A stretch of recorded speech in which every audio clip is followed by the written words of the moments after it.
Prater, you mentioned in there that flights have resumed in terms of shipments of lobster to China. What can you tell us about that? Well, there's a flight went out. There were 67 tons of live lobster that went out. It's the first one since the restrictions were put on. So we believe and we hope it's the first of many. And what is its significance in your mind?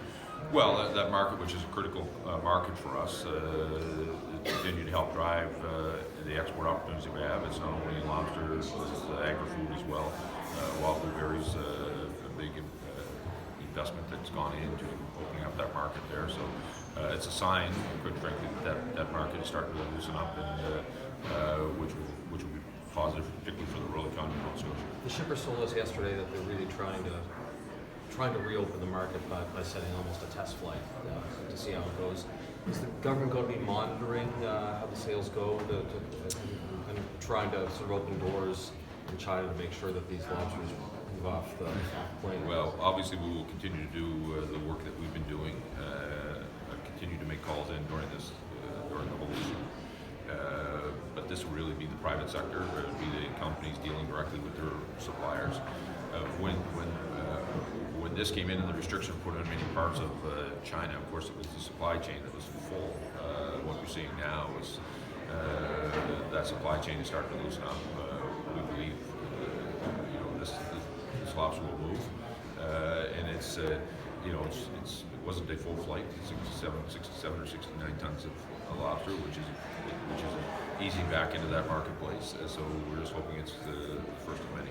You say you've been making calls. What can the province do? As you say, these are private companies dealing with them. No, we would have been dealing with our part of the connections that we have, the governor that we've dealt with, people who have supported us in there. We've had Andy from BMO has been a big support of us, opening up doors for us, continue to make sure that we work with those contacts that we have to let them know that as the global community works its way through the coronavirus, that we're doing what we can and ready to continue that economic partnership we have. And what have they been telling you from their end? Is there a gradual loosening of what's happening there in terms of? You're seeing some positive signs in terms of in China when it comes to the ability to manage this the virus. They have a unique situation where they can actually shut the place down. So you start to see the numbers decline. People who have the disease. One of the challenges for us is also you're seeing it grow in Europe, particularly Italy, where the unprecedented step of shutting down northern Italy. That's also a market for us. So as we're looking at the economic opportunities, we're also trying to deal with the whole issue of ensuring that we're ready to deal with the virus when it gets here. So part of what was mentioned about weathering the storm was the idea that we diversified our markets aside from China, but now that China may be on the verge of opening up some of these other diversified markets, maybe shutting down. Well, that's why you diversify. It's exactly why. Because if there's one issue with one of your customers, you go out and you respond with others. And the province is in good shape, contrary to what others may feel. As this virus is being dealt with in certain parts of the world, we have an economic connection there. So we would certainly, obviously, we would see this virus to be dealt with permanently, but the minister has done a tremendous job of ensuring that our seafood and agri-food have diversified markets to go to. It wasn't that long ago that you announced this direct flights to China. Are you having talks about what it might look like? I mean, are you talking about that perhaps not going forward as planned? They're in late September, 1st of October, so we're not there yet. Have you talked to the governor of Guangdong? No, I haven't. No. In terms of your contacts, so There's been a number of people that we would have dealt with. So Andy from the BMO, it would have dealt with. There's some other people that we had direct contacts with in the market. Victor Chu, who's been an important part for us, had contacts with him. We've had other talks at the official level inside of the government of Guangdong province to continue to make sure that they know see them as an important partner for us economically. We'll deal with this thing gets dealt with we want to make sure that supply chain opens up for us. We hadn't asked you lately about travel plans. Did you have any trips to Asia planned this year or other destinations? Well, I will in the fall. If we wanted those, same as we were going into Europe in the spring. All of that will be looked at when it gets closer. But yeah, So it wasn't early spring; it was later in the spring. yeah. Is there a big by-election tonight? How important is it for the Liberals to get maybe at least one seat out of this? Oh, listen, we'd like to win the both. As you go into a campaign, you work with your candidates. We're very pleased. Two great candidates. Dave has been here before. Al has been a great candidate, working really hard. Lots of support in his community. A long-time educator. But for us, tomorrow we'll continue to move forward. Continue to govern for Nova Scotians. But certainly we would, like all parties in the House, like them more colleague tomorrow.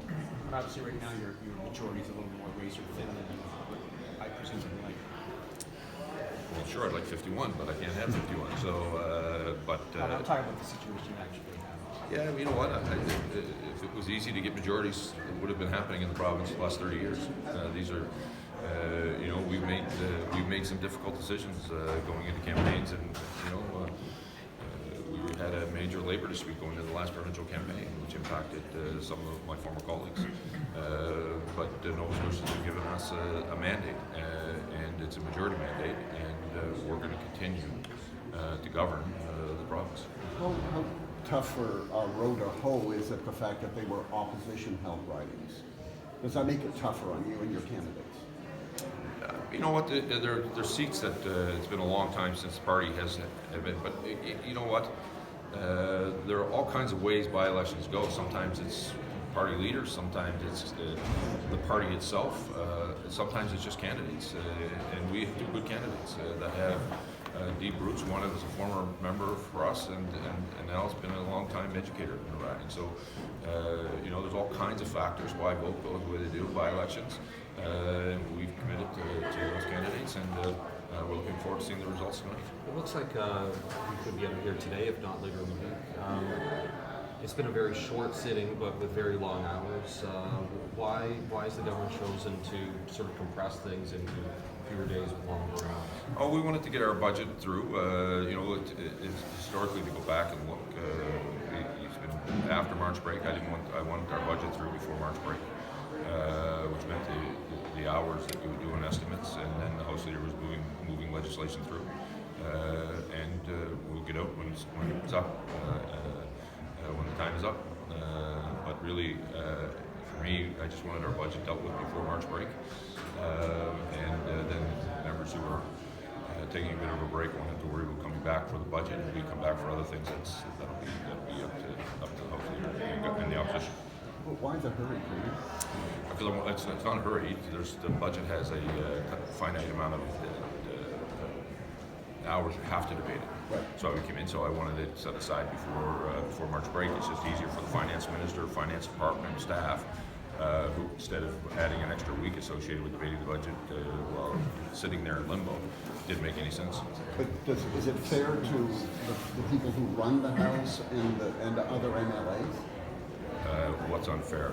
to compress the sitting in such a way that you end up extra long hours rather than? No one's told me they're overworked.